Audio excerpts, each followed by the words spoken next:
dabar sveiki, tikiuosi nelabai žadate miegoti po gerų pietų. Welcome back, and I hope you're not too sleepy after the delicious lunch. Trečias šios dienos mūsų pranešimas.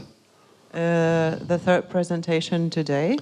Ir aš labai džiaugiuosi galėdamas pristatyti Marių Buroką. And I'm very happy to introduce Marius Burokas. Jau turbūt pastebėjote, kas ne pirmam forume, kad mes visą laiką mėginam maišyti akademikus, pusiau politikus, netikrus, nes tikri politikai tai jie negali kalbėti laisvai. If this is not your first forum, then you have probably noticed that we're always aiming for a mix of academic scholars and fake politicians, because real politicians cannot speak openly. Ir vis tiek, kadangi pats esu literatas, tai vis tiek man rūpi ir literatūros žmonės prisikviesti čia. And since I'm a man of letters myself, I always try to invite literary people as well. Tas bent jau iš Lietuvos tikrai nėra paprasta. It's definitely not very easy, especially in Lithuania. Nes man bent yra toks įspūdis, kad didžioji dalis literatų mielai dalyvauja literatūros renginiuose. Because at least my impression is that the majority of writers are very happy to participate in literary events. Bet tikrai nežinau, gal 10% jų galima prisikalbinti, kalbėti visuomenės gyvenimo klausimais, o jo labiau tokiais klausimais kaip Europos dalykai. But if you want someone who can talk on public or social issues, and especially issues like Europe and life in Europe, then there's maybe 10% available. Marius Burokas priklauso tikrai prie tų 10%. So Marius Burokas is definitely part of those 10%. Jei kas nežino, tai pasakysiu, kad jis yra poetas. Aš abejoju, ar kas nors nežino, bet pasakyti turiu. I doubt if someone here is not familiar with him, but he's a poet. Bet įtariu, kad irgi visi turbūt žinome, kai pavyzdžiui prasidėjo karas Ukrainoje, tai Mariaus Buroko postai Facebook'e man buvo viena iš svarbiausių informacijos šaltinių. But also probably most of you know this, but when the war in Ukraine started, Facebook posts by Marius was one of the most important sources of information for me. Ir turiu pasakyti, kad jis gal nustojo mažiau rašyti postų į Facebook'ą. And I must say that he may be writing less Facebook posts nowadays. Bet tiek, kiek aš jaučiu, tai Ukraina jam yra tikrai irgi giliai širdyje, kaip turbūt ne vienam iš mūsų. But as far as I can sense, Ukraine is also deep in his heart, as probably it is for many of us here. Jis turbūt pats bent vienas iš pačių aktyviausių rašytojų sąjungos narių, kurie tiesiogiai užsiima ir labdaros visokios pagalbos ukrainiečiams vežimu. He is one of the most active members of the Lithuanian Writers Union who are involved in directly delivering aid to Ukraine. Marius pasižadėjo mums kažką pasakyti ir aš linkęs jam atiduoti dabar žodį. Marius promised to tell us something, and the floor is his. Dar pridursiu, kad rytoj vakare, po vakarienės, turėsime Mariaus poezijos vakarą. Kaip pabaigą. Yeah. In case you haven't noticed, tomorrow evening after dinner, we are also invited to a reading of Marius' poetry.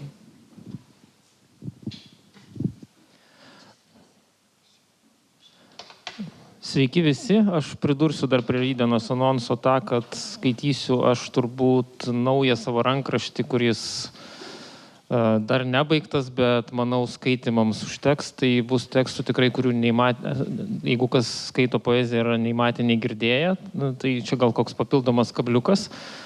O prieš pradedant pranešimą aš noriu tik tai prisidengti tuo poeto vardu ir pasakyti, kad tas pranešimas yra toks su lyriniais nukrypimais ir terminus aš vartoju ir visus tuos ir politinius ir kitus gana, sakykime, taip poetiškai, tai jeigu kils kokių nesusipratimo ar kitų dalykų, tai galima bus įsiaiškinti turbūt po pranešimo. Pradėsiu aš nuo epigrafo, kurį pasiskolinau iš savo to rankraščio ir manau, kad jis tinka čia ir pranešimui, nes maždaug apibrėžia ir mano požiūrį į tai, apie ką aš kalbėsiu. Tai yra flamų rašytojo nominuoto Nobelio premijai ir dailininko epigrafas iš jo romano. Aš ne gydytojas, ne farmacininkas ir ne šventikas ir tikrai ne burtininkas ar pranašas. Aš esu tik mažas seismografas. Luizas Polis Būnas. Tai va, aš pradedu nuo to, kad taip aš ir poetą ir rašytoją apskritai ir matau kaip tokią adatą, fiksuojančią popierių juntamus ir nejuntamus virpesius, kuri užrašančią tai sąmoningai ir nesąmoningai. Ir mąstymus linktis, ir lūžiai, sistemų senėjimas, griuvimas, karai, badai ir marai, viską galima iš anksto pajusti ir užčiuopti ne mistinių pranašiškų ar mūzų įkvėptų būdų, bet iš smulkių detalių, iš įkalčių, kurios taip pat jučiomis ir nejučiomis fiksuoja, rūšiuoja ir sandėliuoja pastabus protas. O tada suplaka į prozą ir poeziją. Ta datėlė, aišku, fiksuoja ir Europos mentaliteto, tapatybės virsmus, seka mūsų santykius su Europa, buvimo joje ir net prieš ją istoriją. Ir aš norėčiau tai pasižiūrėti neieškodamas konkrečių Europos pėdsakų paminėjimų ir tiesmukos 30 metų analizės pastarųjų ar panašių dalykų, bet per literatūrą, konkrečiai per lietuvių literatūrą, skaitytojų ir literatų santykį su Europos literatūra. Iš esmės, tas pranešimas yra tokios ilgai mano galvoje gulėjusios košės susisteminimas, bandymas susivokti ir pačiam ir pateikti tą suvokimą kitiems. Tai aš ėmiau 35 metus, nuo 89 iki 2024 laikotarpį ir labiau į literatūrą atsižvelgdamas suskiršiu tokius sąlyginius kelis periodus arba lūžius. Tai pirmas yra sąjūdis ir nepriklausomybės atgavimas, antras yra 90-tiniai, trečias yra stojimo į Europos Sąjungą ir prisitaikymo būti joje periodas. Čia turint omeny temą, aš rašau prisitaikymas, ne integracija ir ne kas nors kita. Ketvirtas yra emigracija, kaip tema būtent literatūros ir apskritai kaip toks socialinis dalykas iki maždaug 14 metų. O nuo 14 yra, nuo karo Ukrainoje, nuo Maidano pradžios yra toks lūžio išslinkties priverčiančios suvokti, jog esame jau ne ta kraštinė Europos riba, kad už mūsų Europą tęsiasi arba jį išnyra iš mūsų tokios, iš užmaršties, iš nutilėjimo. Jinai visada aišku buvo, bet mes kažkaip buvom linkę jos neprisiminti. Ir dar iš tokio suvokimo, kad iš dalies mes esame už tą išnyrusį plotą ir kultūrą šiek tiek atsakingi kaip tarpintojai, aiškintojai ir gal netgi pagalbininkai. O ir kitas jau toks ilgesnis dešimtmetis, 14-24 metai, tai čia visko telpa daug, nuo COVID ir virtualybės įsigalėjimo, Rusijos karas Ukrainoje ir taip toliau, čia viską galima minėti, galima ir neminėti, visi viską atsimenam ir žinom. Ir aš savo bandžiau rašydamas apsibrėžti, bent labai miglotai apsibrėžti, kas yra Europa, europietiškumas ir europietis. Palikau Europą visose tose geografinėse ir politinėse ribose. Ir tik tai, kaip čia pasakius, europietiškumą aš suprantu kaip tam tikrą mastą, kurio individas susitapatina su Europą ir buvimo europiečių, bei jaučiasi prie jos prisirišęs tiek emocinė, tiek kasdienybės praktikų prasme. Ir tas europietiškumas yra, žvelgiant bent jau iš kultūrinės pozicijos, dalyvavimas platesnėje kultūros vertybių apykaitoje, apyvartoje, bendrų idėjų, principų ir nuostatų teigimas. Ir cituojant Donskį, kuris teigia, kad europietiškumas yra menininkų ir mąstytojų buvimas kelių kultūrų dalimi ir bendras kultūrinis pagrindas, to pagrindo prisiminimas ir įprasminimas. Tai trumpai tariant, Europa yra bendra atmintis ir nuolatiniai tarpusavio mainai. Taip pat pasivogiau dar čia iš ir filosofo bei leidėjo Viktoro Bachmetjevo mintį, kad Europa yra ir sumanimas, o taipogi tam tikra prasme fikcija arba pramanas. O Europa yra skirtingų taip pat vystymos ir kultūrinės klaidos bei svarbos greičių darinys. Galima labai jau čia sąlyginai skirsto irgi literatūriškai vakarų Europą, kuriai priskirčiau ir Šiaurės Europą ir Skandinaviją, vidurio ir rytų Europą. Galima dar kalbėti apie rytų Europą, bet Ukraina, Baltarusija, Moldova arba čia nepolitkorektiškai sakant, neeuropietiška Europa arba Europą kultūriškai orientuotas šalis, tarkim, su tokiam didelėm išlygom, Armėnija, Gruzija, iš dalies Turkija ir netgi Rusija, kurią aš būčiau linkęs iš to pranešimo šiek tiek išpjauti. Ir vidurio ir rytų Europai į tą bendrą europietiškumo erdvę buvo sugrąžinta 9 praėjusio amžiaus dešimtmetyje, tačiau tas nebuvimas paliko savo gilių pėdsakų. Ir nacionalinė tapatybė vakarų Europoje turi etninį komponentą, o vidurio rytų Europoje tie iki politiniai dar priklausimo kriterijai lieka pagrindinė sąlyga. Ir tai vis dar aktualu dabar, čia aš vėl cituoju Viktorą, ir vakarų Europa visų pirma žvelgia į savo pačios daugybinę imperinę praeitį ir bando doroti su ją. Rytų Europa šių traumų neturi. Vakarietišką imperializmą paprastai linkus ignoruoti ir nurašyti ir žymiai labiau nusiteikus kalbėti apie rusišką imperializmą, kurios skriaudas jaučiasi patyrus ir mano neretai pagrįstai, kad vakarų Europa šias traumas dėl rusofilijos ar kitų priežasčių ignoruoja. Tiesa, nors rusišką imperializmą akcentuoti Rytų Europą mėgsta, tačiau savęs analizuoti kaip kolonijinių subjektų ne. Metodai mokslų, kurie vakaruose paprastai vadinami colonial ar postcolonial studies, Rytų Europoje nėra mėgiami ir paprastai laikomi tinkami tik tai Afrikos, Azijos ir Latino Amerikos regionams. Kai kurie kalba netgi apie du imperializmus - vakarietišką gerą ir rusišką blogąjį. Visą tai puikiai tinka ir literatūrai, nors absoliutinti ir nereikėtų. Čia taip trumpai prabėgęs, aš grįšiu prie tų rūpimų klausimų. Kiek skaitytojas patiria Europą per lietuvių rašytojus, ar reikia ieškoti specifinės ir apskritai Europos lietuvių literatūroje, ar ji ten organiškai yra kaip tradicija, ir kokie buvo tie savivokos ir tapatybės lūžiai tiek paties rašytojo sąmonėje, tiek atspindėti literatūroje. Ir kalbant apie pirmąjį Sąjūdžio ir nepriklausomybės lūžį, aš turbūt nepasakysiu talpiau nei profesorė Audinga Peluritytė Tikuišienė, cituoju, iki atgimimo nei krašto, nei išeivijos, nei partizanų, tremtinių ir disidentų literatūra nefunkcionavo kaip vientisas istorinis procesas. Tai buvo nesusisiekiančios tikrovės, todėl nepriklausomybės pradžioje literatūros visumos vaizdą teko susidėlioti iš naujo ir dėl įvairių priežasčių tai gerokai užtruko. Taigi tas laikas yra toks vienijimo, jungimo ir susigrąžinimo laikas. Ir būtent tada mes pradėjome vytis ir atsigriepti taip pat ir literatūroje. Vyro toks godulys ir troškimas perskaityti viską, kas iš mūsų buvo atimta pusę amžiaus. Leidybos ir skaitimo chaosas, stalčio atidarimo ir vedinimo metas, perkainimo, griovimo ir kūrimo akimirka. Akimirka, kai tapome trumpam labai svarbus Europai ir akimirka, kai vakarų Europą sužinojo ne kas, tai bent kur mes esame ir visą laik buvome. Tada buvo svarbiau parodyti, kad apskritai esame ir paskelbti, ir dar net neteikti ar įtvirtinti savo buvimo pasaulyje ir Europoje, pradėti lopyti sudriskusi kultūrinio ir literatūrinio pasakojimo audinį. Nauja iš dalies buvo uždrausta nežinoti ar pamiršta seną. Politika persitengė su poezija, o poezija su politika.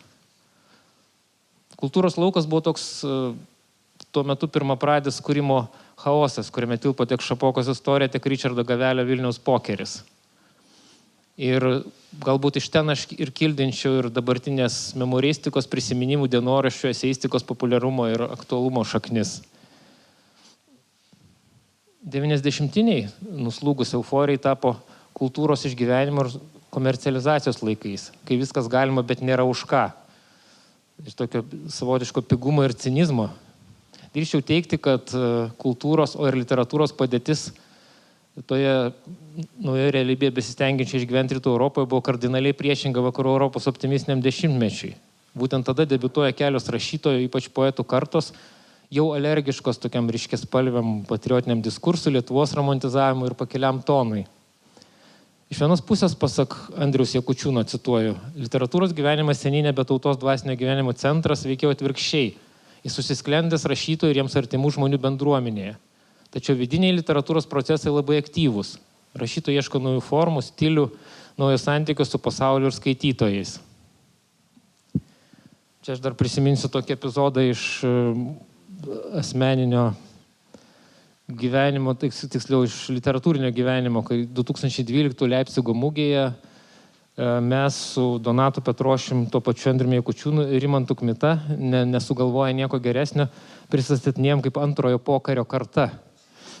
Nes motivavom tada tuo, kad SSRS griūtis ir 90-inius socioekonominiai virsmai savo sąlygoms literatūrai priminė pokarį. Dabar man tai atrodo gana naivu ir šiaip jau kvailokai skandalinga, turint viską, kas įvyko ir dar įvyks. Bet tada atrodė kažkaip visai racionalu. Tai va, ta išgyvenimo ir vidinės transformacijos patirtis padėjo pagrindą ne tik geriem, bet ir abejotiniam dalykam, tam tikrom psichologiniam nuoskaudom ir kompleksam, kurių atgarsiai yra aidi iki šiol. Pykčio ant sočios abejingos komercinės Europos ir žvalgymas į pamažu rožinę iš raudonos tampančią sovietinę praeitį šaknis slypi būtent ten. Ir pirmosios pagiežingos, vėliau atsiradusios skirstimo į mus ir juos šaknis taip pat slypi tame dešimtmetyje. Lietuvių autorius tada dažnai ima save pozicionuoti kaip pasyvų, besiskundžiantį nuo išorinių jėgų priklausantį asmenį su nuoskauda Europai, kuri jų neleidžia ir neskaito. Lietuvių autorius yra mažas, bejėgis, neįdomus, negalintis nieko pakeisti. Nuostatos jie mūsų nesupras, nei jiems mūsų suprasti, arba mes tiek kentėjom, taip pat ateina iš dalies iš ten. O ir stereotipas perimtas iš sovietmečio ir šiek tiek išpūstas atgimimo laikais, kad literatūra kaip kažkas, kas yra iš aukščiau Dievo duota ir už dyką, kam nereikia pastangų, ji turi kalbėti pati už save, taip pat išlieka gajus. Kaip ir bohemiško menininko esančio aukščiau ar žemiau visuomenės, bet tik nedaug Dieve joje tipas. Tačiau būtent tuo laikotarpiu rašyta Tūla, būtent tada padėti pamatai lietuvių pop literatūrai, kiek kokybiškai ir kiek ne, čia galima ginčytis, bet Edmundas Malukas ir Edvinas Kalėda, tarkim, buvo skaitomi beveik visų, netgi tų, kurie apsimetė, kad jų neskaito. Būtent tada į Europą imta žvelgti ir kaip flanioro kultūros gurmano, turisto, bendros europiečios kultūros dalyvė žvilgsniu. Tiesa, vis tiek jaučiant nematomą, bet esančią ir skiriančią ribą. Kalbu apie vieną tokį flanior, Rolandą Rastauską, jo eseistiką Lietuvos ryte ir vėliau 2004 metais pasirodžiusią rinktinę daug sakančių pavadinimų Kitas pasaulis. Taip, tas pasaulis vis dar buvo kitas, nes nostalgija sunkiai pasiekėme Europos kultūrai, Europos trūkumui, prisiminimas apie tą trūkumą ir siekimą, noras tapti pilnateisių dalyvių ir godulys pažinti buvo itin gyvas. Tai 21 amžių ir stojimą į Europos Sąjungą Lietuvos rašytojas pasitiko sirgdamas euroromano liga. Buvo toks periodas, kai apie jį buvo šnekama visur, bent jau literatūrinėse ratuose, ir tą periodą mes visi labai sėkmingai pamiršome, nes tai praėjo kaip kokia epidemija ir dingo, išsisklaidė. Niekas, aišku, gerai nežinojo, kas tai yra ir kaip tą romaną reiktų rašyti, o juokingiausia tai, kad vienai autoriui pavyko tokį beveik idealų euroromaną parašyti, jis tapo kultiniu, tik niekas jo euroromanų nelaikė. Aš čia kalbu apie Undinės Radzevičiūtės Strekaza, kuri pasirodė 2003 metais. Europa, jos kultūros erdvė tampa vieta, kurią reikia užkariauti, prasimušti, kartu vis dar desperatiškai dejuojant, kad niekam mes neįdomus. Ta puikiai parodė ir 2002 metų Frankfurto knygų mugė, kurioje Lietuva buvo tapus pagrindinė viešnia. Mugė parodė, kad užkariauti dėmesį trumpam nėra sunku, bet išlaikyti ilgesniam laikui tą dėmesį pajėgumų nėra. Ir įgūdžių taip pat. Kartu įmama svarstyti gilesnės lietuvių literatūros problemos. Atsiranda lietuvių eseistikos fenomenas, kuris, manau, kaip tik ir buvo tas 21 amžiaus pradžios Lietuva, jos santykis su pasaulio ir Europą atspindintis veidrodis. Kad jau ta tema nebuvo romanų, tai eseistika užėmė visas tas trūkstamas nišas ir Ir būtent todėl tapo tokia populiari, nes bent jau atliepė šiek tiek ir atspindėjo tikrovę. Ta eseistika iš dalies buvo ir vaistas, sutaikantis inteligentą, intelektualų skaitytoją su nauja ES arba artėjančios ES realybė. Kita vertus pasirodo dvi svarbios tradicinius lietuviškus naratyvus, tiek romantinius istorinius, tiek kultūrinius bandančius išjudinti knygos. Mariaus Ivaškevičiaus Žali ir Herkaus Kunčiaus Gaidžių Milžinkapis. Deja, abijos turėjo trūkumų. Vienai trūko redaktoriaus, o kitoje buvo per daug neskoningos erotomanijos. Pas lietuvių autorius su nedėlėm išimtim vis dar lieka nesidominčio Europos ir kitų šalių literatūrą asmenių, vis dar iškeliančių savo kultūrą aukščiau kitų, vertybiškai ir kokybiškai. O pati ES pats oficialus atsiradimas Europoje buvo ir vis dar yra, tiesą sakant, beveik nereflektuotas.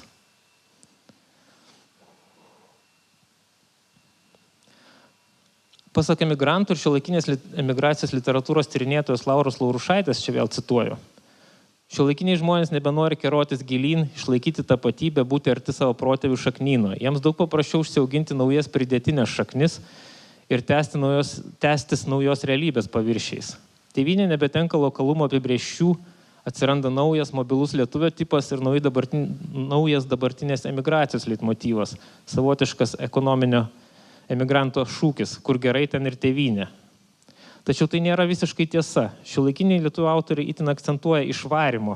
Čia verta prisiminti ir Mariaus Ivaškevičiaus pjesę ir išsivarimo temas bei jausenas. Lietuvių emigrantas literatūroje nepritampantis nei namie, nei svetur, dažniausiai Europoje.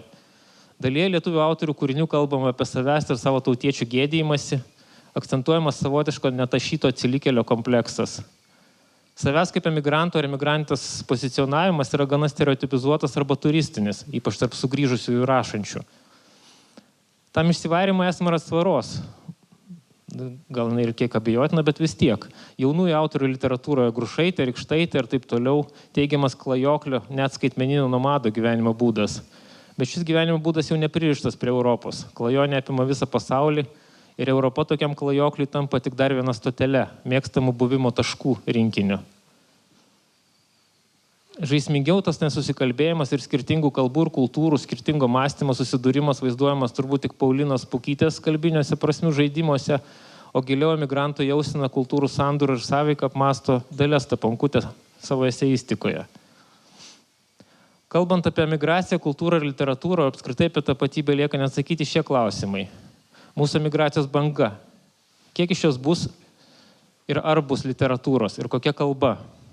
Ar mes jos pripažinsime, jei jie rašys nelietuviškai? Kaip bebūtų juokinga, šis klausimas yra labai aktualus iki šiol ir netgi stojant kokiam nors autorių rašytojų sąjungai iškart kyla daugybė diskusijų, jeigu jis rašo nelietuviškai. Ar mes jį priimsime ar ne?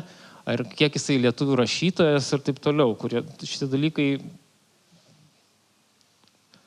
kaip buvo, taip ir yra labai tokie aštrus, nors esame priėmę ir yra, tarp kitko, ir oficialiai tų priimtų rašytojų rašančių angliškai, tarkim, ar kitomis kalbomis. Toliau, kieno autoriai jie bus? Ar tai bus jau bendras Europos, ar mūsų rašytojas ir kūrėjas? Ir žinoma, pastarieji metai pridėjo dar kitų klausimų. Ar rašome ir reflektuojame pabėgėlių ir migracijos reikalus Europoje apskritai? Taip, iš dalies, bet tik žurnalistikoje ir eseistikoje. Mūsų rašytojai to nemato. Kol kas tikrai nemato ir to niekaip beveik nėra. Įskaitant ir tai, kas dėjosi ir iki šiol dėjosi prie Baltarusijos sienos. Šiek tiek, aišku, šitą dalyką jau dabar reflektuoja poezija, bet ir tai yra vis dar pavieniai ir labai tokie nedrąsūs bandymai. Kaip mes suvokime pas mus atsidūrusius emigrantus, migrantus ir pabėgėlius? Kiek priimame į visuomenę? Ar jie patenka į kultūros ir literatūros akiratį? Į paskutinį klausimą taip pat galiu atsakyti beveik vienareikšmiškai. Beveik nepatenka, jų ten nėra. Jie šmėkšteli pavienę eilutę. Kalbėdamas apie paskutinį dešimtmetį, norėčiau pažymėti 3 mano nuomonė esminius tos taškus. Tai 2014 m. Maidanas Ukrainoje, Rusijos įsiveržimas į Ukrainos rytus, Krymas, paskui 2020 m. nepavykus revoliucija Baltarusijoje ir 2022 m. Rusijos sukeltas karas Ukrainoje. tą suvokimo lūžį aš pavadinau Europą už mūsų, jau, kaip ir minėjau pradžioje. Tai yra įsisąmonimas, kad Europa nesibaigia mumis, kad jos ribos prasiplėtė gerokai į rytus ir į pietus, Ukraina, Baltarusija, Moldavija. Kita vertus, mes pradėjome suvokti, kad Rusija darys viską, norėdama palikti Europą dabartinėse ES sienose. Darys viską, kad Europa nesiplėstų, kad joje liktų kuo daugiau ruskij mir. 2014 metų įvykiai Ukrainoje atrado mums šalį ir Europą į rytus. Per 14 metų jau buvo susiklostęs tam tikras mąstymas stereotipas, kad Baltijos šalis savotiškas kraštutinis Europos forpostas. Riba ties, kuria ta Europa lyg ir baigėsi, bet dabar Lietuva atsidūrė kiek kitokiame, naujame tarpininko aiškintojo ir netgi įgalintojo vaidmenyje. Ilgai kaip tas pasakos piemo šaukė vilkas, vilkas ateina, dabar galėjome tą vilką rodyti pirštu ir su pikdžiuga bei pasitenkinimu garsiai pareikšti, kad visą laiką buvome teisūs. Tai žinoma, nepanaikino forposto reikšmės ir prasmės, ją sustiprino ir praplėtė. Prie to pridėčiau ir neryškiai, neprimiktinai, bet aktualizuotą Lietuvos didžiosios kunigaikštystės naratyvą. Tai ir stiprus įstojant ryšys su Ukraina bei Baltarusija ir kartu galimybė pasirodyti ne tiek užkariautojų istoriškai, kiek geraširdiškų globėjų. Ir būtent LDK buvimas turėjo pateisinti mus kaip tarpininkus ir aiškintojus. Šiuolaikinėme literatūros gyvenime tas naratyvas egzistuoja jau apie 20 metų. Tai ir dėja jau nebeveikintis projektas Magnus Dukatus Poezis, kuriame beveik 10 metų bendradarbiavo Lietuvos, Latvijos, Ukrainos, Baltarusijos, Lenkijos ir Moldovos poetai. Tai ir tebeveikintis labai sėkmingas tą naratyvą pratesintis projektas čia, aišku, labai drąsiai pavadinta, tai istoriniai romanai ir galų gale netgi Kristinos Sabaliauskaitės proza. Dabar kultūrinė sanglauda su Ukraina akivaizdi ir literatūroje gana ryški, daugiausia per vertimus, kultūrinius mainus, per tiesioginę pagalbą ukrainiečiam ir Ukrainos ginkluotosioms pajėgoms. Su Baltarusija tas santykis nėra toks akivaizdus, tačiau taip pat pastebimas, ypač Vilniuje, kuris tapo vienu iš Baltarusių kultūrinių centrų. Čia vyksta net 2 literatūros festivaliai, persikėlė iš Minsko ir kitų miestų Baltarusijoje, veikia knygynas, muziejus, organizuojami susitikimai su rašytojais ir knygų pristatymai. Tačiau skirtingai nei Ukrainos atveju, lietuviai ypatingo entuziazmo kultūriniam bendradarbiavimui su Baltarusiais nerodo. Ir žvelgia į tą bendradarbiavimą atsargiai. Dėl to kaltas tiek tai vadinamas litvinizmas, kurių radikaliai nusteikusių Baltarusių ir tikriausiai Rusijos spectarnybų naudojamas Baltarusiam ir lietuviam kiršinti, tiek pačių Baltarusių polinkis į atsiribojimą ir įsislaptinimą dėl suprantamų priežasčių. Iš dalies be to norima išvengti ir giminaičių ir artimųjų represijų Baltarusijoje ir pasilikti bent menką šansą važinėti į pačią Baltarusiją, sugrįžti. Tačiau aš čia jau nukrypstu nuo temos ir taip pat pabaigdamas šitą atkarpą baigiu ją irgi klausimais, į kuriuos, man atrodo, irgi nėra pakankamai atsakyta, ypač literatūroje. Ukraina, Baltarusija, Moldova ir net Sakartvelas bei Armėnija. Kiek tai yra Europa? Ar Europos Sąjunga išskysta? Kaip jie žvelgia į mus? Kaip mato mus ir kaip mes matome juos? Kaip visą tai atsispindi kūryboje, pačių kūrėjų bendruomenės ir tarpusavio santykiuose? Šios klausimus neatsakyta, jie tik suformuluoti, tačiau atsakymas yra reikalingas ir jo reikia pradėti ieškoti dabar, jau gal net ir vėlų šiek tiek.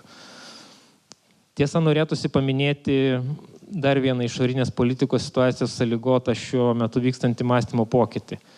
Tai yra apsivalymas nuo rusų kultūrinės įtakos ir suvokimas, kiek sovietmečio, o ir 90-inių kultūrinės šiukšlės, tropai, pokštai, juokai, muzika, kinas, serialai, literatūra dažnai itin abejotinos kokybės užėmė vietos mūsų sąmonėje ir mūsų galvose.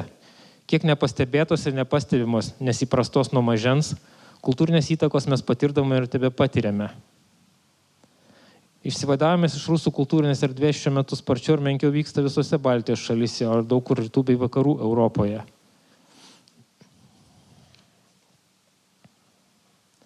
Mūsų šalyje jis turi tokį ir netikėtą, ne visai teigiamą efektą, turiu omeny nuolatinius tebevykstančius skandalus su rašytojais kolaborantais, kabutėse.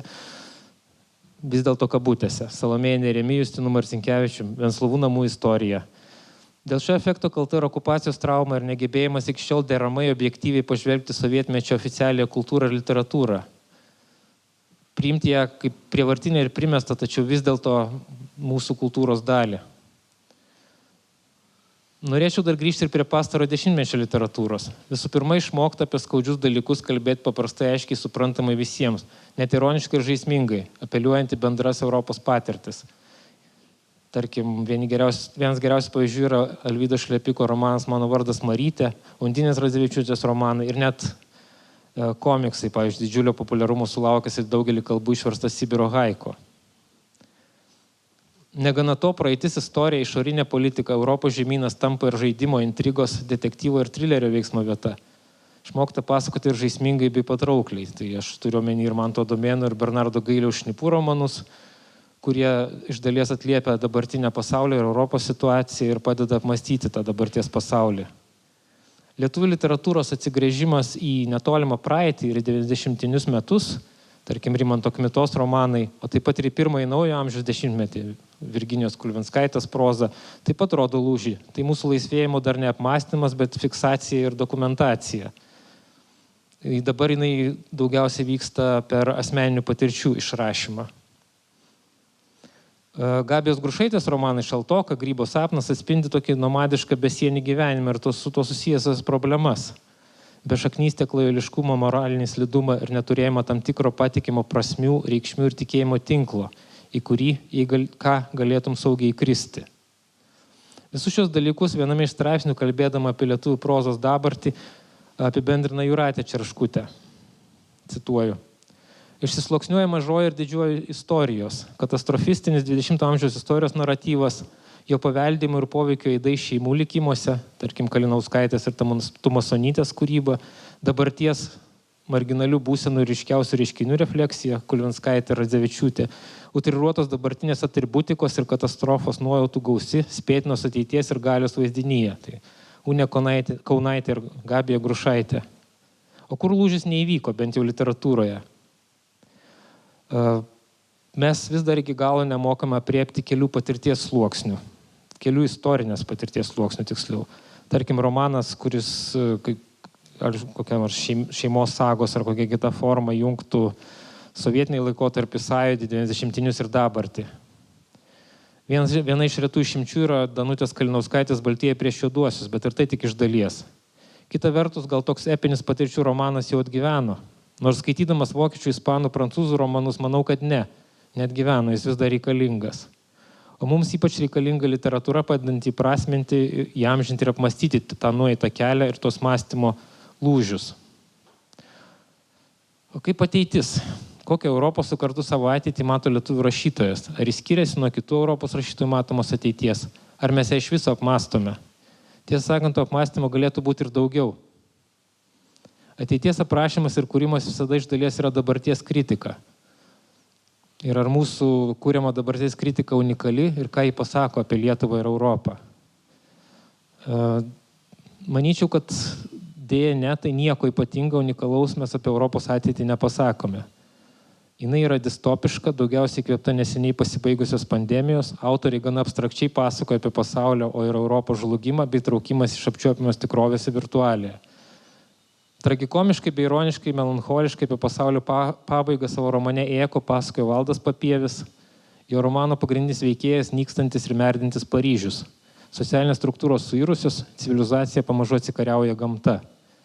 Daug tiksliau, aiškiau ir griežčiau apie ateitį veiksmas vyksta 2050 metais, romane Oderis pasisako Dainius Vanagas. Jo romane vaizduojamas vidurio Europos miestas, technokratinės utilitarinės utopijos sala, už kurios ribų klesti chaosas ir suirutė. Iš romano akivaizdu, kad Oderį esanti santvarka taip pat neišeitis, tačiau kokia ta išeitis, aišku, nėra. Unės Kaunaitės romane 2084 taip pat neišradinėja dviračio, tiesiog perkelia visą žmonijos gyvenimą į virtualybę ir palieka ten kapanotis. Žinoma, meta visata turi savo maištininkų, tačiau vienprasmę atsakymą ir kokiu nors aiškių išeičių autorė nepasiūlo. Ateitis, tiksliau vienas jos aspektų, aprašoma ir Mariaus Ivaškevičiaus romane Tomas Mūras. Po 20-30 metų menininkai galės apsigyventi rezidencijose zoologijos soduose, kurios dirbančius turės teisę apžiūrėti kiekvienas norintis. Tai žinoma ir savotiška virtualybės metafora ir kintančio menininko literato statuso metafora. Tam, kad tave skaitytų, turi būti viešai matomas ir pats tuo nuolat rūpintis. Europos ateitis prozoje, dabar kalbu ne apie lietuvių autorius, yra liūdnos.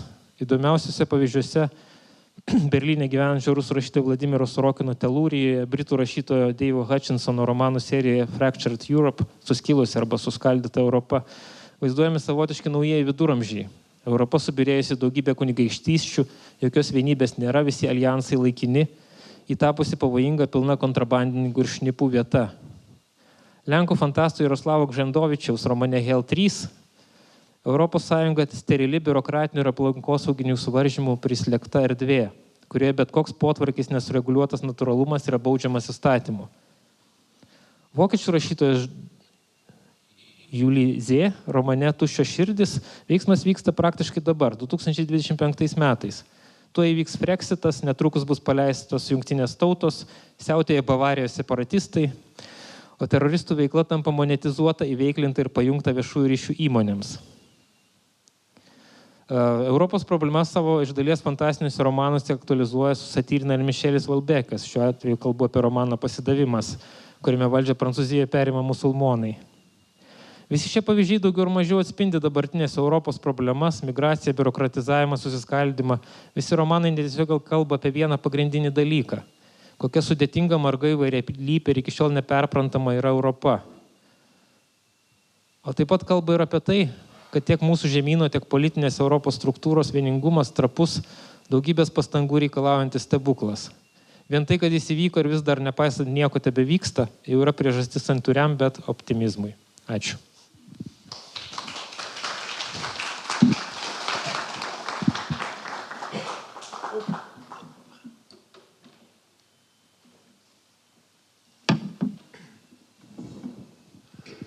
Ačiū, Mariau, už tokią apžvalgą.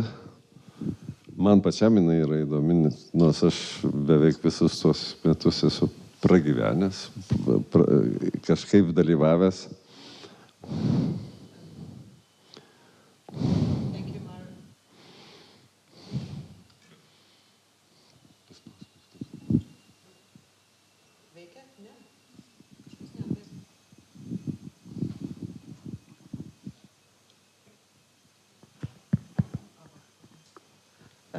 Thank you, Marius, for this overview. And even I find it interesting, although most of it is my own experience.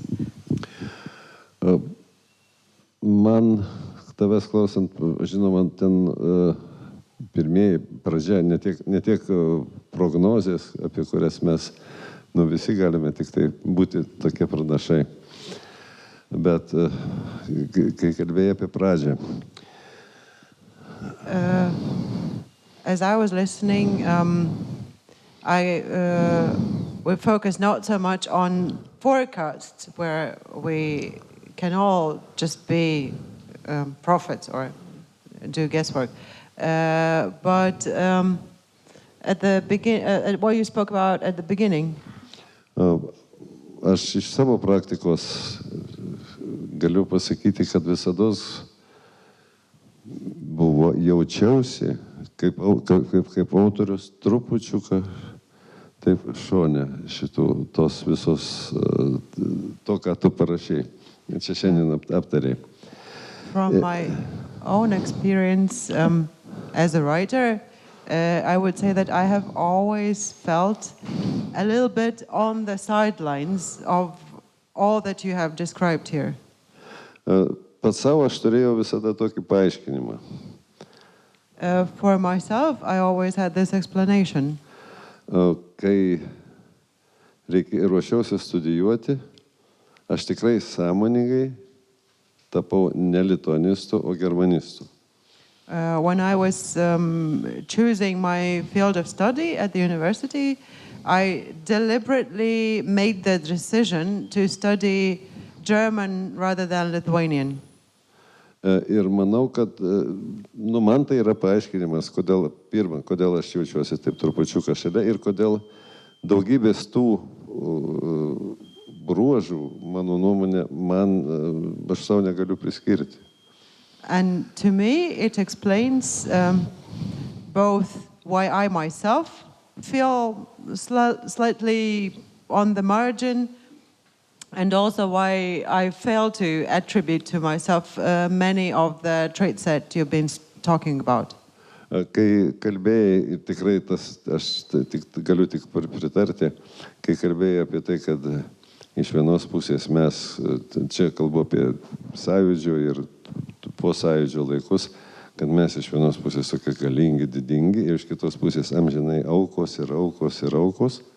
When you spoke, now I mean the early 90s times of the Sayudis, how we have always been, on the one hand, so mighty and strong and so on, but at the same time always perceiving ourselves as victims. Man tai yra klausimas, kiek čia šitą mūsų laikyseną formavo bendroji lituanistikos tradicija sovietinių laikų. To me, it raises the question, to what extent it was shaped by the Soviet-Lithuanian literary tradition? Not literary, akademinė taip pat. Academic tradition. Both. Kiek akademinis, man klausimas yra toksai, ir noriu paklausti, ką pats manai, kiek tas toks keistas derinys tarp prisitaikymo, kolaboravimo prie sovietų valdžios iš vienos pusės, iš kitos pusės toks netikras disidentavimas, ar kaip čia pasakyti, bandymas vis tiek tą tauta, čia dar kažkaip, bet ta tauta tokia, kuri, kaip Marcinkevičius rašo, atsiprašau, kad čia paminėsiu, tokia tauta, kuri vis kenčia, bet vis tiek, kiek tas lėmė mūsų, kiek tas darė tada ir kiek dabar daro įtaką mūsų literatūrai.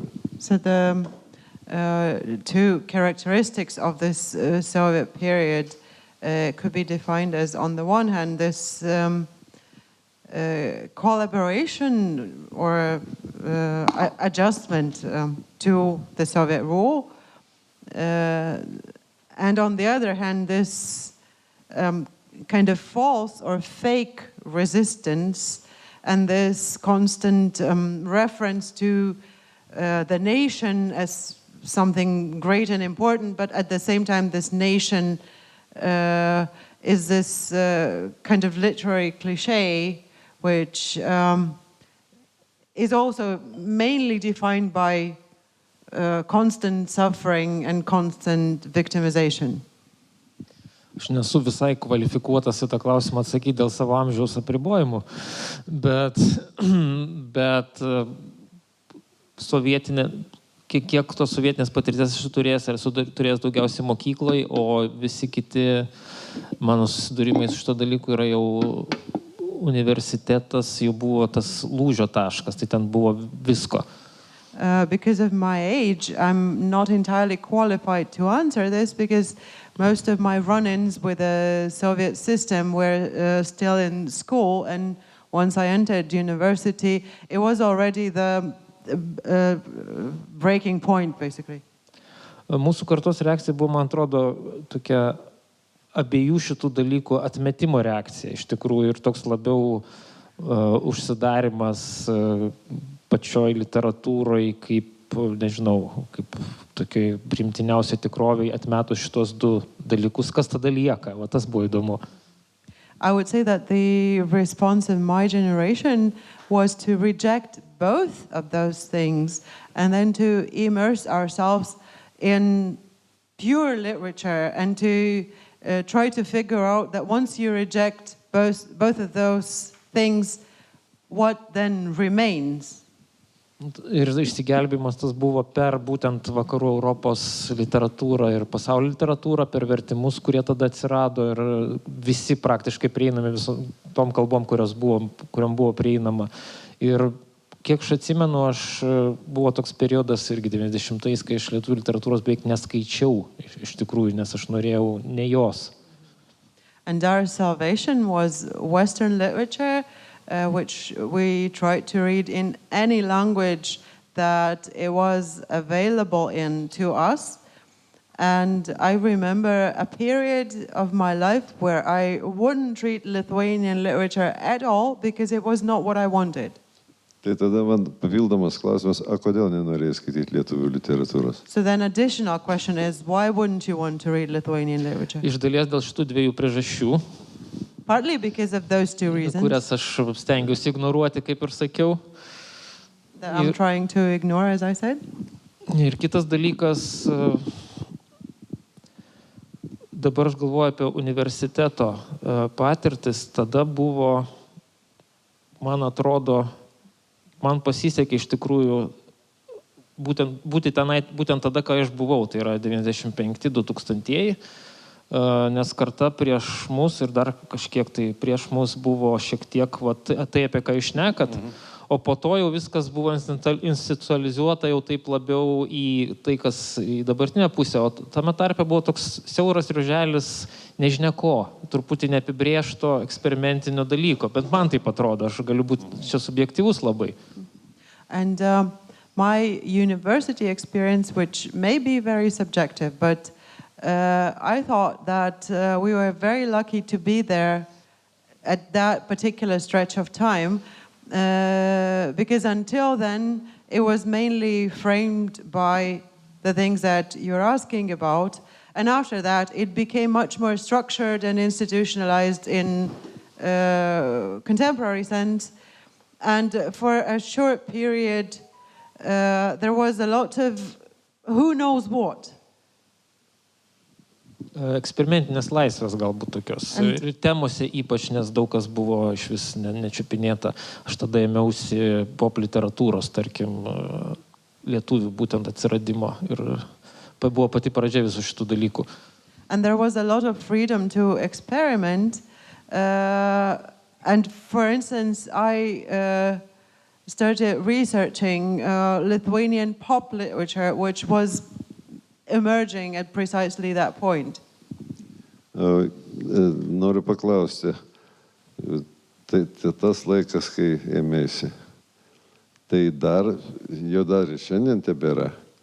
Man atrodo, kad mes Lietuvoje labai ryškiai skiriame, kas yra tikra, rimta lietuvių literatūra. I believe that even today we are making a very clear distinction between what is real and serious Lithuanian literature.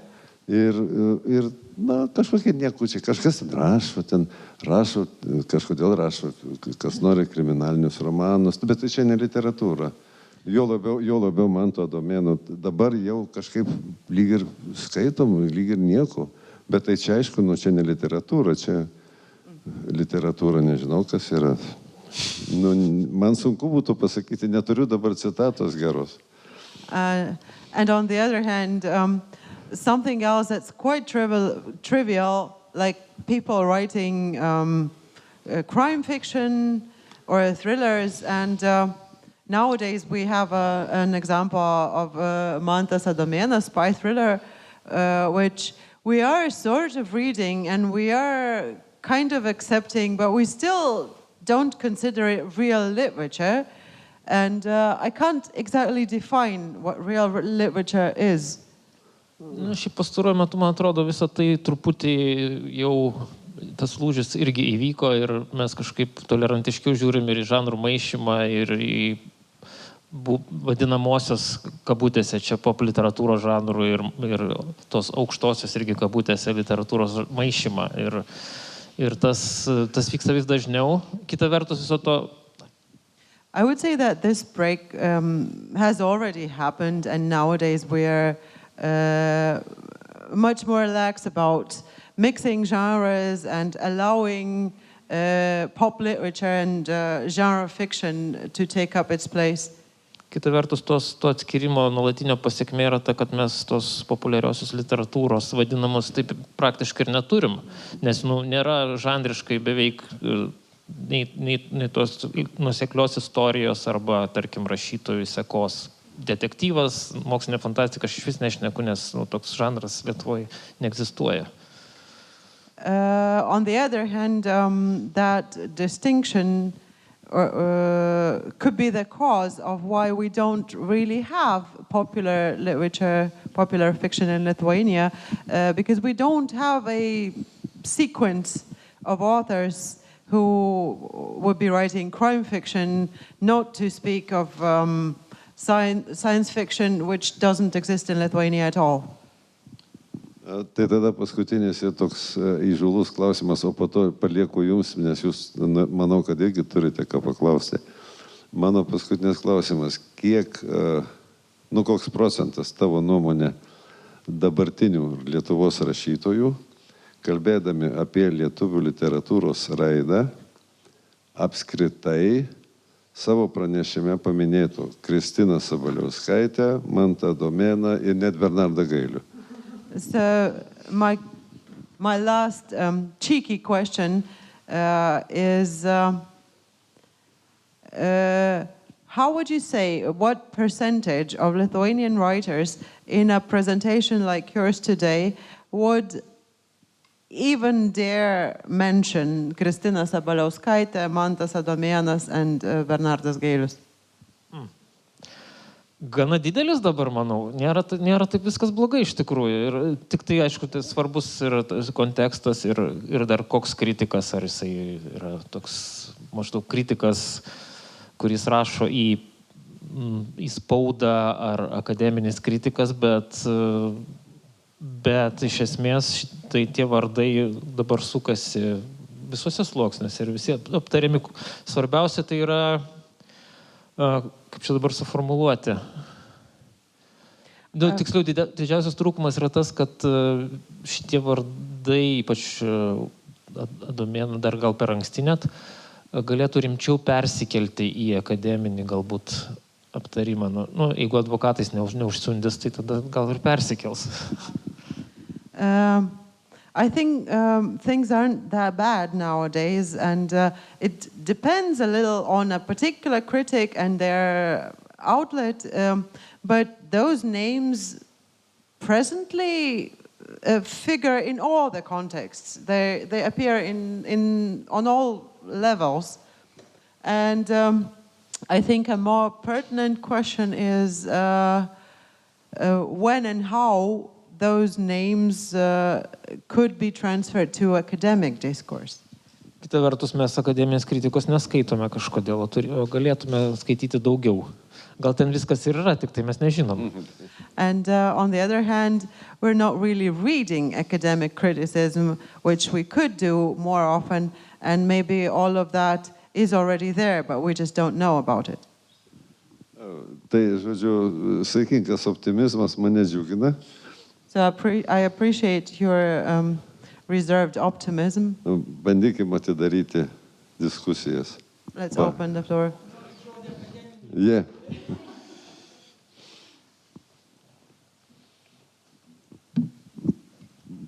Aš galėčiau, aišku, antrą pranešimą skaityti, bet pradėsiu nuo paremdama Marių, kad akademiniai kritikai tikrai svarsto šitos klausimus ir tą populiarią literatūrą ne visada gal spėja užrašyti, bet kai vyksta visi šitie reitingų 12 sudarimai, tai tikrai svarstoma rimtai ir džiaugiamės, kad atsirado normalaus tokio pasakojimo. Jo, advokatų klausimas taip pat aktualus. Dabar...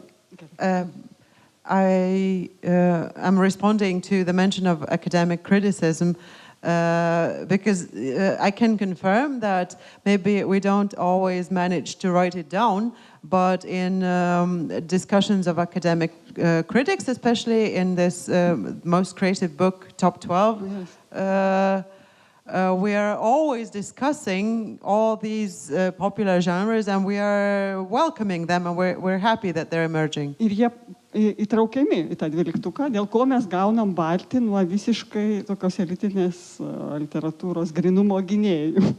And we occasionally include them in this top 12 list, and sometimes we get scolded for that by the defenders of the very serious concept of literature. Dabar nežinau, turiu labai daug ką pasakyti, bet aš gal apie sovietmetį irgi tik paminėsiu, kad porą dalykų ar vieną, kad vis tiek ta europinė tokia linija labai trapi, bet buvo išlikusi. I have a lot to say about Soviet times as well, but I'll just try to keep it brief. One of the things I would like to say that this European line was very fragile, but still present. Na, buvo tokių rašytojų, kurie, bent jau vieną tikrai žinau, kurie rašė taip, tarybų valdžios nebūtų. Pavyzdžiui, Saulius Tomas Kondratas. There were some writers, and Saulius Tomas Kondratas in particular, who were writing as if the Soviet rule didn't exist. Ir tai yra vienintelis lietuvių autorius, kuris paminėtas tokios garsios literatūros sociologės Pascal Kazanovos knygoje Pasaulio literatūros respublika kaip tas į tarptautinį universalų metmenį orientuotas rašytojas. And Saulius Tomas Kondratas is the only Lithuanian writer mentioned by the literary sociologist Pascal Kazanova in her study The World Republic of Letters. The World Republic of Letters, as a writer that is kind of oriented towards universal dimension. Bet jis pats ten prisipažįsta, jis yra cituojamas, kad jis vis tiek, nepaisant to, kad jo santykis su tuo tokiu nacionalizmu, sakykime, nacionaliniu lygmeniu kritiškas, jis vis tiek lieka lietuvis. And he's quoted in the book as saying that in spite of that, in spite of his critical attitude towards this nationalist dimension here in Lithuania, he still remains Lithuanian. Tai va šitam kontekste apie mūsų šitos kompleksus. Tai tie kompleksai kyla turbūt ne tik iš mūsų trauminės patirties, kad mes čia nematomi, nepažįstami, neįdomus, bet ir iš tam tikrų dalykų, kurie pasaulyje egzistuoja. Mažos literatūros yra mažiau pastebimos, jiems reikia daugiau pastangų. So the source of our complex could be not also a particular experience, but objective universal things as well, that small literatures are less visible, or they need a lot more effort to be seen. Vienas iš tų aš ne dėstytojos kompleksai pradėsiu pakalbėti, bet mes kažkada net ir kalbėjom su Marium, kaip mums išmokti tai papasakoti savo nacionalinės patirtis patraukliai, kaip kartais padaro Skandinavai. Pavyzdžiui, Jakobseno Balta jūra, kur absoliučiai lokalus kūrinys, lokalia tematika apie žvejų kaimelį, bet pasakojimo forma yra tokia įtrauki ir kažkaip tą nacionalumą su universaliais kažkokiais egzistenciniais dalykais. Nes rašyti euroromanus, kam ten jie įdomus, pilna jų tokių pasaulių. And we have discussed this with Marius at one point, where we have an issue or a task of describing our national experience or local experience in some sort of universal way. And a good example of that is Scandinavian literature, a particular... Yeah, The White Sea by Jakobsen, Danish writer. Danos? Norwegian, okay. Who describes a very local situation and tells a very local story of a small fisherman's village, but he tells it in such a way that it's relatable on a universal level as well. Man tai atrodo, kad būtent tas toks tęstinis daugiasluoksnis pasakojimas arba toks pasikliovimas savo lokalumo unikalumu yra mūsų silpnoji vieta iš tikrųjų. Pati silpniausia literatūrai turbūt vieta.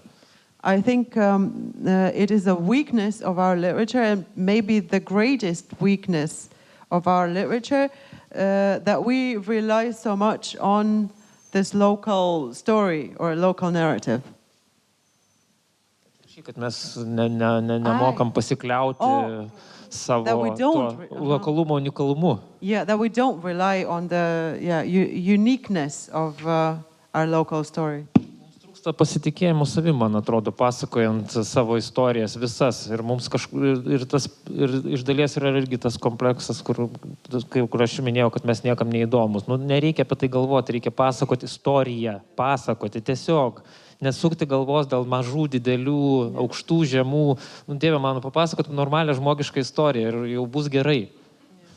We lack the confidence to just go ahead and tell a story, and this constant questioning of ourselves if anyone is interested is completely irrelevant. We just need to go ahead and tell a story and not think of who and how could perceive it. Following Marius' very interesting talk, I have two questions that I'm just curious in your reflections. So the questions are short, but the reflections might require some more thought. So the first one is, how, if at all, do you see reflected the Ukrainian war in literature that is both prose and poetry by European authors? And I'm not talking Ukrainian migrants, but like specifically people of European origin, right? Aš turiu du trumpus klausimus, bet galbūt refleksijos reikės gilesnės. Tai pirmas iš jų yra, kaip matote Europos literatūroje ir europiečių autorių literatūroje reflektuojama Ukrainos karą. And the second one is, I'm genuinely curious about your take on educating children at schools about literature and the balance between presenting European masterpieces versus Lithuanian classics. How do you feel that balance has shifted? Is it appropriate? Where would you see it go, reflecting our identity? So yeah, European versus Lithuanian literature in high school agenda. Ir antras klausimas yra, kaip jums atrodo švietimas, literatūros dėstymas mokykloje ir konkrečiai ta proporcija Europos šedevrų ir lietuvių literatūros ir į kurią pusę ta pusiausvyrą turėtų judėti ir panašiai.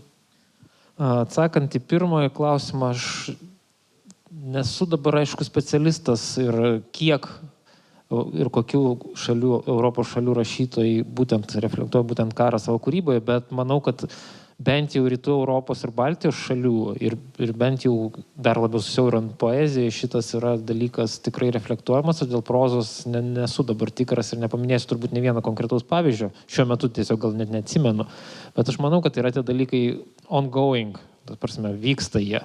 Tik tai tos distancijos dar nėra ir distancijos nebuvimas reiškia nebuvimą platesnės reakcijos. As for the first question, I think that the reflection of the Ukrainian situation is definitely ongoing, especially in the literatures of Eastern Europe and Baltic states. I'm more aware of poetry, can't think of prose examples, but an important issue is the fact that there is no distance from the events themselves, and that's required for reflection to emerge. O dėl kito aš pasitikslinsiu, tu kalbėjai apie santykį Europos literatūros ir lietuvių literatūros mokyklose konkrečiai. Taip, kiek ten to yra ir kiek to šiuo metu ir kaip man atrodo turėtų būti. Kaip keičiasi. Aha.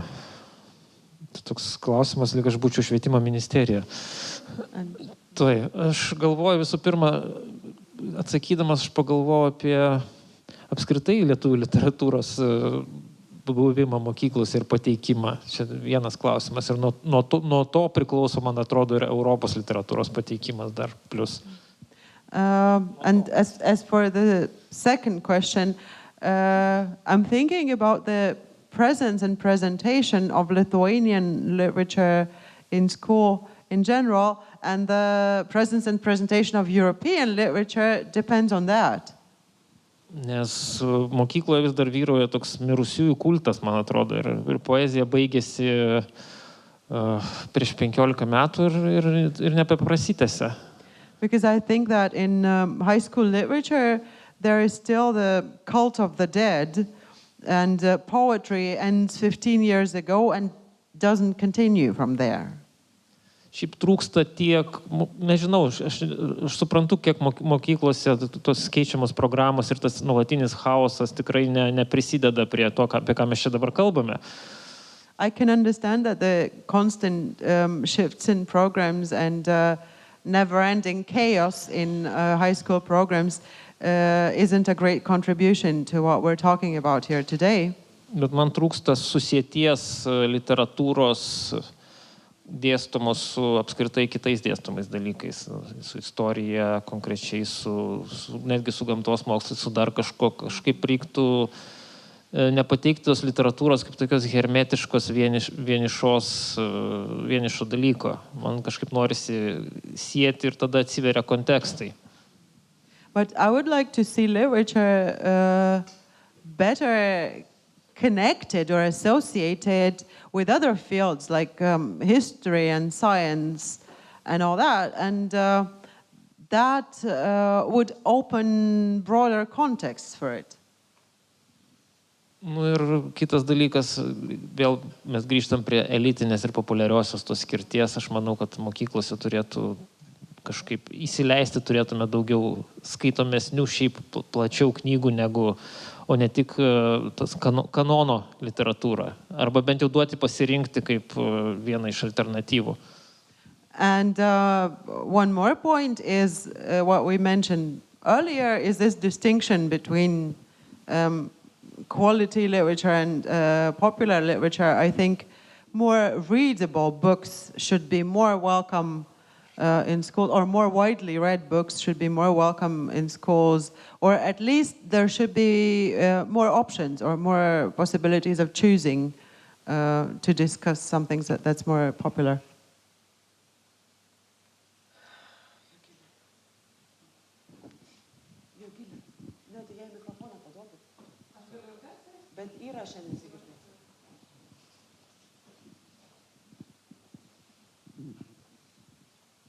Ačiū labai.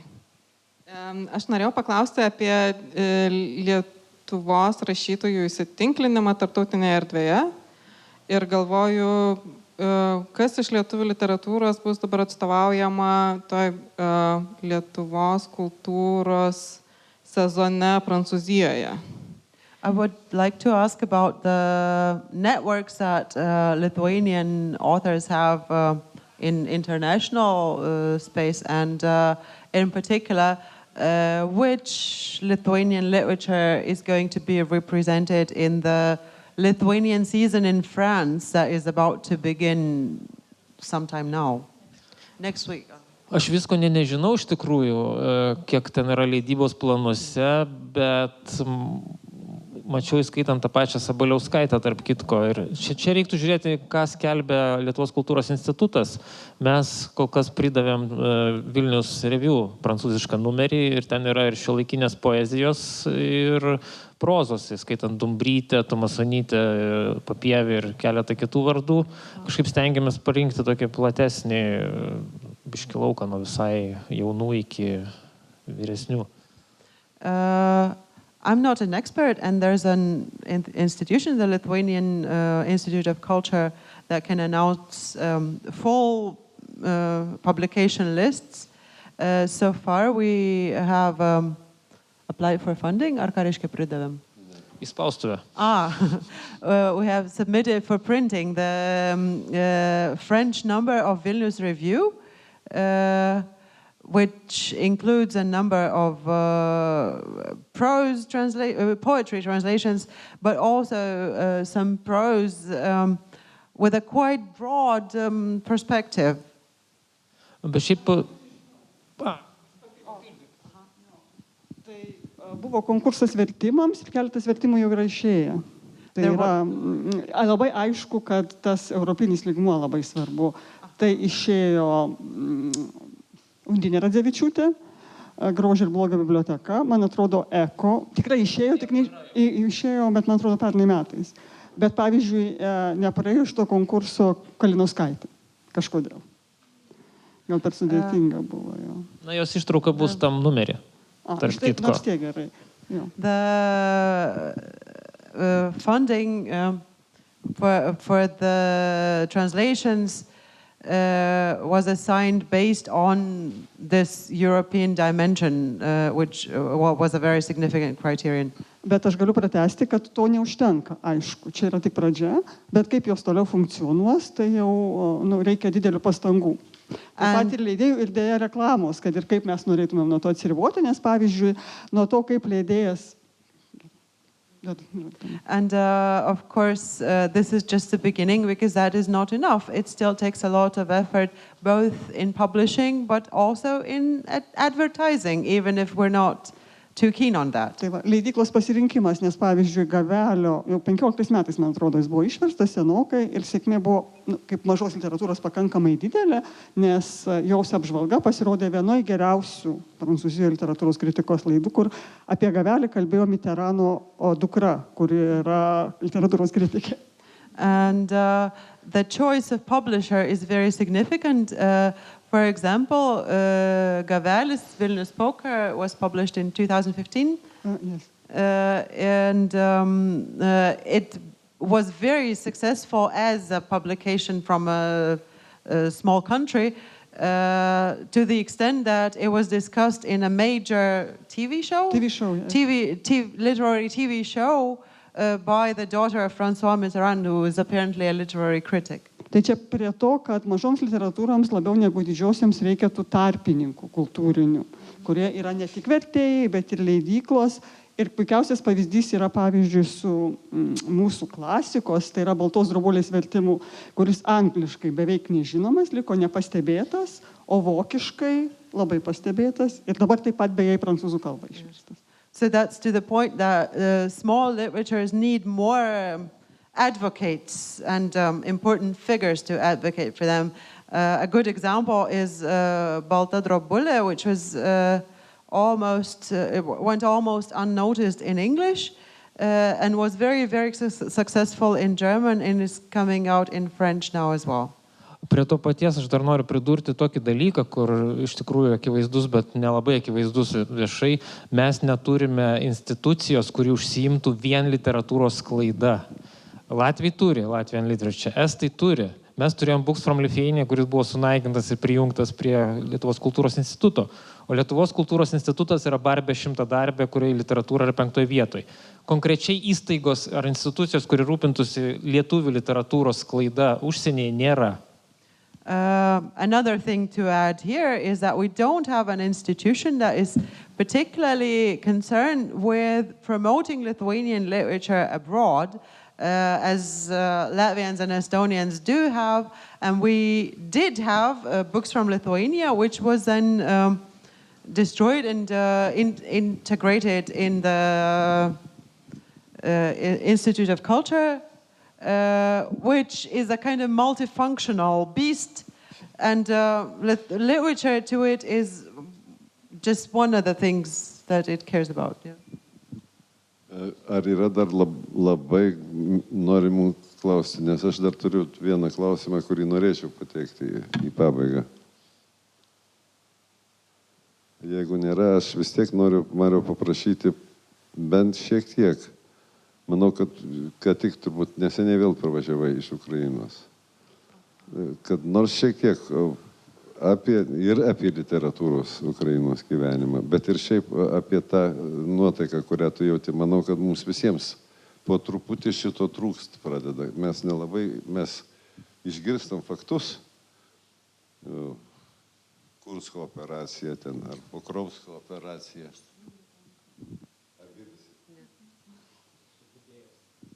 Girdisi?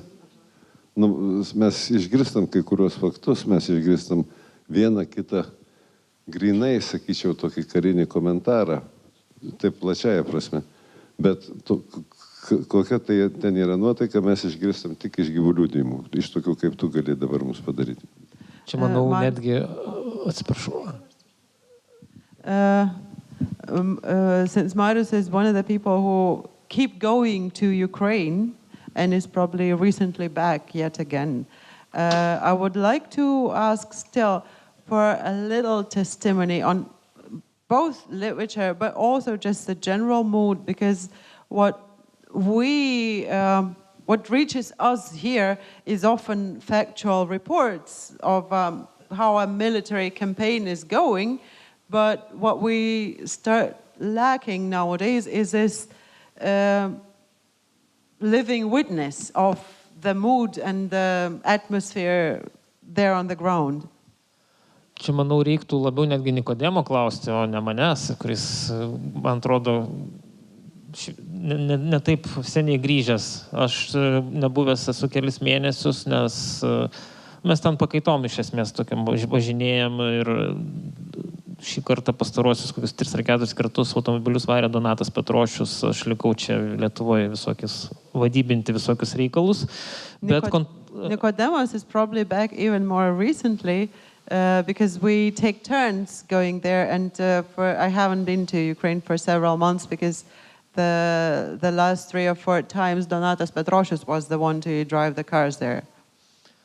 Aš tik tai kiek palaikau ryšį su rašytojais ir kolegom Ukrainoje, tai tik tai žinau, kad iš tikrųjų tai nuotaikos yra labai tokios niūrios ir literatūros lauke yra netekčių yra pakankamai daug ir jų daugėja iš tikrųjų. I only know as much as I stay in touch with my writer friends, writer contacts in Ukraine, and from there I gather that the mood is very sad, depressing, and the literary field has suffered a lot of losses and continues to suffer them. Kita vertus, lapkrityje sugalvojo naują literatūros festivalį, kuris vyks turbūt kokioje slėptuvėje ar Rusy, bet jis vyks. On the other hand, they have just come up with the idea to create a new literary festival in November, and it will probably be taking place in some sort of basement or shelter, but it will be happening nonetheless. Ir lietuviai yra ten pakviesti iš esmės kaip vieni iš tokių garbės svečių, tai turbūt važiuosim lapkritį ne tik su kokia nors misija, bet dar ir pabendrauti ir paskaityti ir aptarti literatūrinius ryšius. And Lithuanians have been invited there as sort of guests of honor, and so we're likely going there in November not only on a mission and with a delivery, but also to do some readings and to hang out with our writer contact.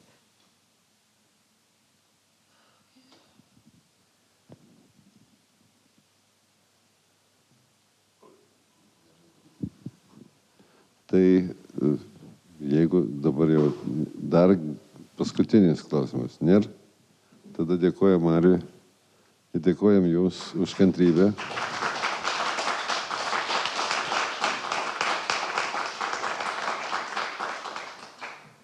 Dabar gaunam galimybę įkvėpti oro. Now we have the opportunity to get some fresh air. Iki kito valgymo. Until our next meal.